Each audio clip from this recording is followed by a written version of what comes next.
அத்தனை செல்வமும் உன்னிடத்தில் நான் பிச்சைக்கு செல்வது எவ்விடத்தில்?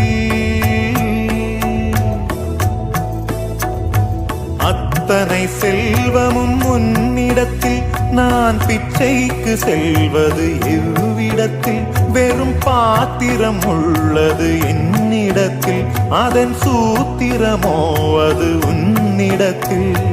ஒரு முறையா இருமுறையா பல முறை பல பிறப்பெடுக்க வைத்தாய்.